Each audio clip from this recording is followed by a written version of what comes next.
Sœurs et frères dans le Christ, paix, joie, grâce, amour à chacun, à chacune de vous, au nom de notre Seigneur Jésus-Christ, en ce jeudi de la 28e semaine du temps ordinaire. Le texte d'évangile que nous écoutons aujourd'hui montre la conscience et la pleine maturité de Jésus dans le processus d'amour qu'il est venu incarner pour l'humanité. Surtout sa pleine conscience qu'il devra mourir, qu'il sera trahi et qu'il aura la même fin que tous les prophètes qui sont passés avant lui et qui ont été des annonciateurs, des témoins de la vérité de Dieu. Et comme tel, des hommes et des femmes aussi, qui en a eu, mais parmi eux, surtout des hommes qu'on a connus, et qui ont donné leur vie, qui ont payé avec le prix de sang, parce qu'ils servaient Dieu. Le texte nous dit en effet, Jésus dit, vous êtes dignes fils de vos pères qui ont tué les prophètes. Le dernier a été tué entre l'autel et le sanctuaire. Donc a été tué dans le fief même où la vérité se manifeste, entre l'autel du sacrifice et le sanctuaire de la présence de Dieu, dans le temple d'Israël, de Jérusalem. Et c'est pour faire comprendre jusqu'où est-ce qu'on est prêt à arriver pour tuer la vérité parfois. Si on pouvait éradiquer celui qui est l'incarnation de la vérité, qui est le possesseur, Dieu lui-même, on le ferait pour chercher, entre guillemets, à couvrir un peu de paix.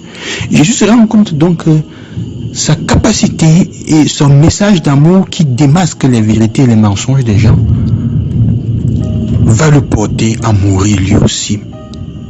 Il est déjà prêt, il le sait. Alors il demande deux choses ici. Ce que j'appelle l'art d'éliminer ceux qui autour de nous nous gênent avec leur capacité à nous dire la vérité. Il s'agit juste de regarder dans notre vie comment est-ce que nous tendons à éliminer, ce n'est pas toujours poignarder directement, mais à rendre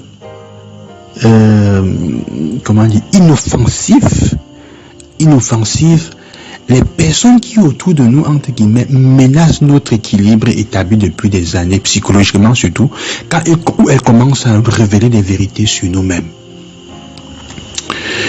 Chacun de nous grandit avec des blessures qu'on porte dans la vie, qui sont nées parfois de notre rapport avec les parents, de certaines blessures qu'on a, de certaines souffrances qu'on a eues, de certaines choses qu'on a. On a donc conçu sa personnalité parfois en réussissant à assumer plus ou moins ces situations-là, en les intégrant, parfois en les cachant. Quand on découvre des personnes qui commencent à nous aider à démasquer ces situations, qui démasquent nos insécurités, qui commencent à mettre à risque tout l'édifice de sécurité que nous étions construits, généralement, l'unique solution que nous trouvons, c'est l'éliminer pour avoir la paix. Mieux vaut tuer plutôt que changer. Ça, c'est souvent ce qu'on se dit. Ah oui, mieux vaut tuer plutôt que changer. Parfois, c'est ce qu'on pense. Si quelqu'un en face de moi me révèle des aspects de moi que je n'aime pas, qui semblent être des faiblesses, il faut trouver le moyen de l'éliminer. Socialement, relationnellement, même spirituellement. Alors, il s'agit de demander comment est-ce que nous supprimons ceux qui menacent notre équilibre de conscience, obtenu à force de nous dire des mensonges à nous-mêmes. Comment est-ce que nous cherchons à le faire? Il est difficile parfois de renoncer à notre propre superbe orgueil pour assumer une attitude humble et donc réaliste. C'est pour ça que nous disons mieux vaut tuer plutôt que changer. Parfois nous manipulons la réalité. Comme il disait déjà, plutôt que d'accepter que c'est nous qui devons changer, on commence à chercher les défauts des autres pour les embarrasser et pour les détruire aussi. Vous n'avez jamais posé la question de savoir pourquoi si quelqu'un vous insulte, il y a des insultes pour lesquelles nous réagissons de façon bestiale. Il y a des insultes pour lesquelles nous ne réagissons pas de façon bestiale. Il y a des insultes pour lesquelles nous réagissons de façon Alors qu'en même quand tu t'assois rationnellement pour raisonner, tu te rends compte qu'en fait, l'insulte que l'autre a proférée, si je reste tranquille, ça pourrait même ne pas me toucher. Mais quand ça nous touche, c'est parce que ça allait réveiller certaines choses. Il faut donc que j'élimine ces personnes. Il y a beaucoup de façons d'éliminer les autres. De façon verbale, on commence à humilier, à insulter, à dénigrer. On peut arriver aux suppressions physiques. Quand on veut taper quelqu'un, quand on devient violent physiquement. Ça, c'est la première chose. Là, d'éliminer ceux qui autour de nous gênent. Chaque jour, il y a une manière de le faire. Toi, comment est-ce que tu supprimes les collègues qui au travail, tu les vois un peu plus talentueux que toi et qui sont entre guillemets considérés comme des risques pour ta position ou pour ton avancement? On les supprime comment? Quels sont les moyens inavouables? Dans la maison, des commentaires familiers entre frères et sœurs. Les coups bas qu'on monte. La deuxième chose, c'est que Jésus dit, vous avez enlevé la clé de la connaissance vous-même, mais vous-même n'y êtes pas. N'êtes pas entrés à et ceux qui souhaitaient, qui voulaient entrer, vous les en avez empêchés.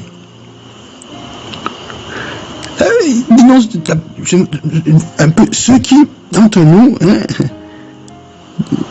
souvent ne peuvent pas avoir quelque chose ou ne peuvent pas réussir dans une chose et donc personne ne peut le faire. Il doit le faire.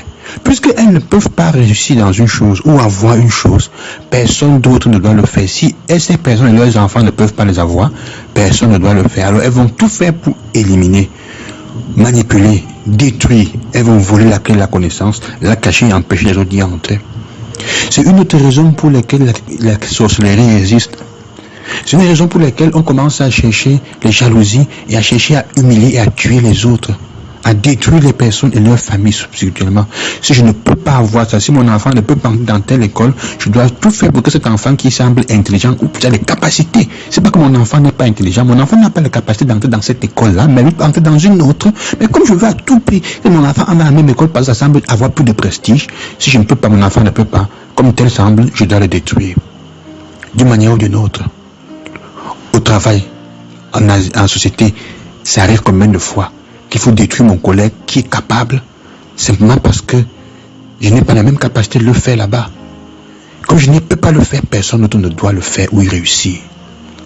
Sœurs et frères, nous avons là matière à réfléchir, pour nous convertir. Aujourd'hui, combien de personnes nous supprimons et nous tuons parce que elles gênent, parce qu'elles nous disent la vérité, comme Jésus fait, parce qu'elles disent la vérité, et après quand on les a descendus, on leur fait un monument, comme Jésus dit, tombeau blanchi. Vous êtes d'accord avec vos pères qui ont tué les prophètes, vous construisez leur tombeau, leur tombe. On essaie de dire les belles choses sur elles alors que c'est nous qui les avons détruites. Hypocrite, dit quelqu'un. Et alors, de l'autre côté, combien de fois est-ce que nous ne pouvons pas faire quelque chose, mais nous tendons à vouloir dénigrer, à détruire, empêcher ceux qui peuvent y arriver à le faire. Que le Seigneur vous bénisse dans ce cheminement qui vous accompagne, lui qui est toujours avec vous, n'oubliez jamais ça. Et si vous avez besoin, il est toujours là. Au nom du Seigneur, je vous bénis. À demain. Loué soit Jésus-Christ.